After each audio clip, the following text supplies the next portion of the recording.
ఈ వాక్యం వింటున్న ప్రియమైన సహోదరి సహోదరుడా, నువ్వు ఎవరినైనా మార్చాలనుకుంటున్నావా? చాలామంది, నా భర్త మారట్లేదండి, నా పిల్లలు మారట్లేదండి, నా పిల్లలు తాగుపోతారండి, నా భర్త తాగుపోతారండి, మాట వినరండి. నేను అంటూ ఉన్నాను, వాళ్ళకి చెప్పే ప్రయత్నం నువ్వు చేయడానికి ముందుగా దేవుడు నీ మాటకు తోడై ఉండాలి.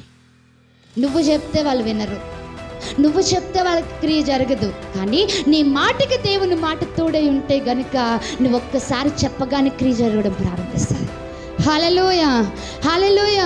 ఎవరైనా ఒక వ్యక్తి మారు మనసు పొందాలా? ఒక విగ్రహారాధకుడికి నువ్వు సువార్త చెప్పాలనుకుంటున్నావా? ఒక త్రాగుబోతుకి నువ్వు సువార్త చెప్పాలనుకుంటున్నావా? ఒక వ్యభిచారికి నువ్వు సువార్త చెప్పాలనుకుంటున్నావా? వారు నీ మాట అయితే వారికి క్రియ జరగదు. కానీ నీ మాటకి దేవుని మాట తోడైతే గనుక ఖచ్చితంగా వారు మారు మనసు పొందుతారు.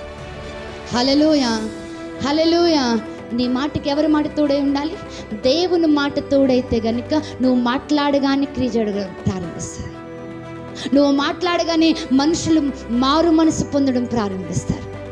నువ్వు మాట్లాడగానే నీ భర్తలో మార్పు కనబడుతుంది. నువ్వు మాట్లాడగానే నీ పిల్లల్లో మార్పు కనబడుతుంది. నువ్వు మాట్లాడగానే నీ బంధువుల్లో మార్పు కనబడుతుంది. అది కనబడాలి అని అంటే నీ నోట ఏముండాలి? నీ మాట కాదు. ఎవరి మాట ఉండాలి? దేవుని మాట ఉండాలి.